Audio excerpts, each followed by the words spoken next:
This year we have an excellent program for you. First up is our Wales Prep Color Guard.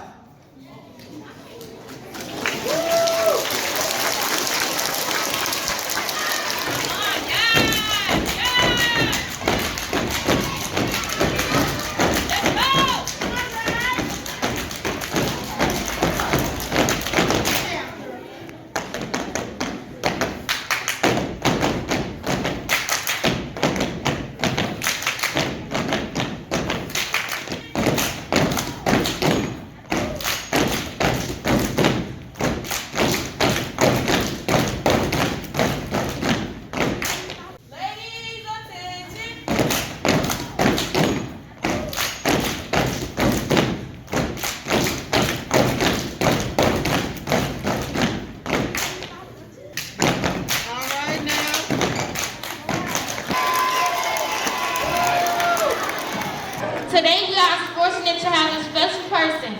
Her name is Michele Duster. Michele Duster is an author, speaker, public historian, professor, and champion of the racial and gender equality. She has written, edited, or contributed to 16 books. Her most recent books, released January 4, 2022, is Ida B. Wells' Voice of Truth. And a year before her book, Ida the Queen, The Extraordinary Life and Legacy of Ida B. Wells. Please welcome her to the stage with a big round of applause.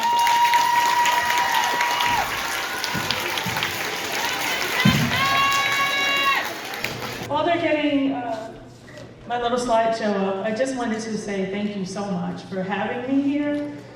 This makes my heart filled with pride to be here and to see all of your beautiful faces and to see that you all are honoring my great-grandmother, Ida B. Wells, in such an amazing way. And I'm going to share how I'm related and a little bit about her life. I'm related to her. My grandmother was Ida's youngest daughter.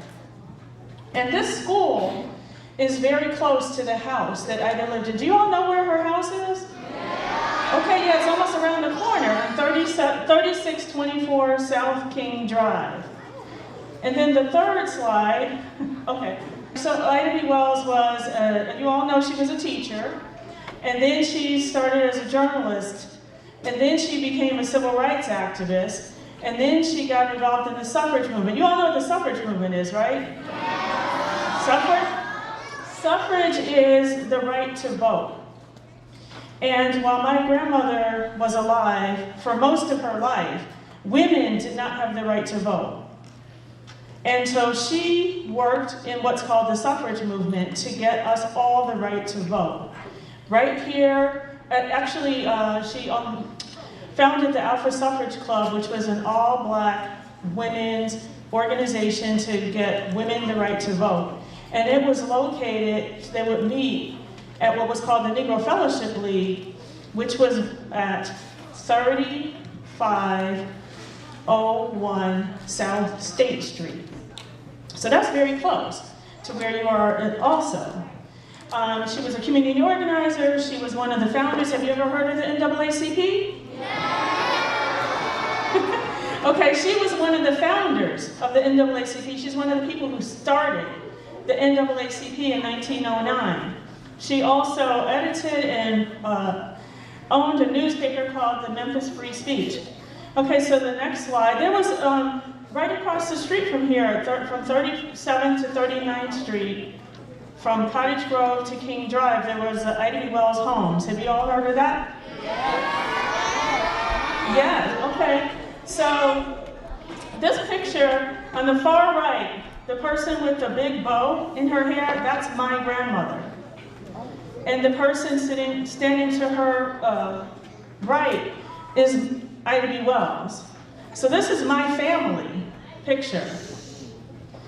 Okay, so next slide. That's her house. You all recognize it?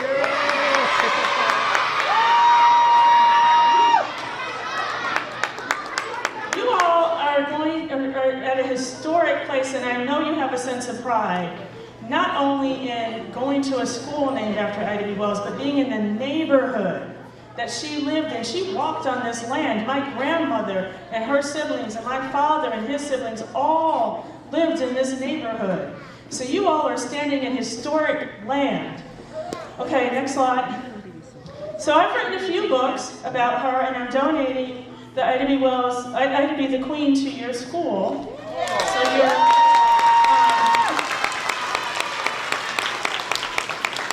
and you can use the book however you want to. Hopefully it'll be in the library. You all can share it.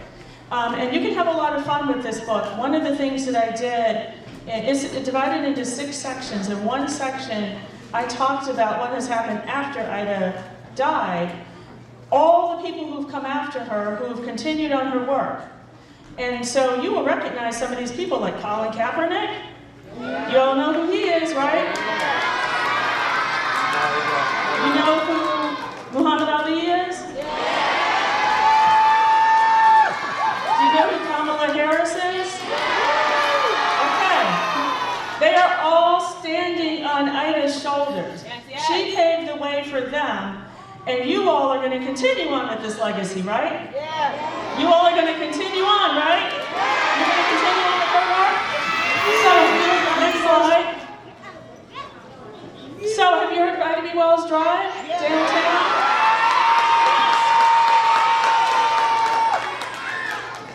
This was created in 2018, and then the signage went up in 2019. So you all can be ambassadors to help the world know who Ida B. Wells is. She's not just a street. Yes. She is a woman, right? Yes. And you all are going to help people know that. Yes. Next slide. Have you seen this? Yes. You all should feel so proud and take pride in this marker. We want people to remember that the housing community was right down the street from your school, and to remember who Ida B. Wells was. And I'm counting on all of you to make sure that this marker is kept nice and clean and beautiful. You all gonna do that? Okay, next slide. Then, have you seen this?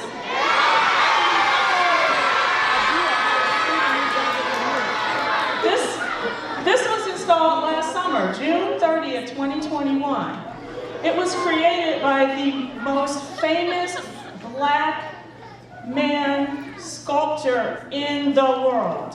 His name is Richard Hunt, and he lives here in Chicago.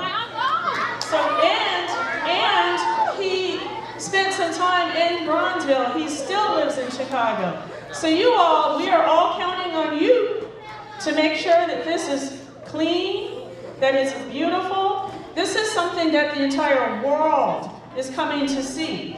It is going to have international reputation. And you all are going to make sure that it's beautiful and clean, and tell people who Ida was. Tell her who she was, what she did, and what she contributed to this community. Okay? Okay, next slide. Just down the street from here, 31st and State. This is a marker for her work that she did in the suffrage movement. What is suffrage? The right to vote. She worked at the suffrage club, and this marker was installed in October of last year. So you all can tell the world that you all went to Ida B. Wells School right down the street from where Ida B. Wells founded a club that made it possible for you to vote. Right. Okay? Right. Next slide. This, have you seen this yet? Have any of you seen this? Okay, this is a huge mural at Wabash near Harrison, downtown. It's 7 stories high. And this is a mural of suffragists. What is suffrage? The right to vote. So these are the people who came before all of us, who worked to make it possible for us to get the right to vote. Do you see Ida there? Yeah! All right, next slide. So I want you all to remember, in the book, Ida B. the Queen, I talked about six things that Ida did in order to make our lives better. She spoke truth to power. She worked and protested alone. She organized. She took control of the narrative, which means she told our side of the story. She was politically involved. As I said, she helped to work for the right to vote, and she built institutions like the NAACP. Okay, next slide. So I just want to leave you all with the things that I learned growing up that were passed down from my great-grandmother Ida B. Wells to my grandmother Alfreda to my father Donald, and now this slide, okay, and now to me, which is what you all are doing right now. Educate yourselves. Make sure you get the best possible education you can. Do not let anybody set limits for you. Right. You can go as high and as far as you put your mind to. You all gonna do that? Yeah. You want to believe that your voice is important. What you have to say is important, and you have the right to speak out, to stand up for your rights, and you need to stay focused. Are you all gonna do that?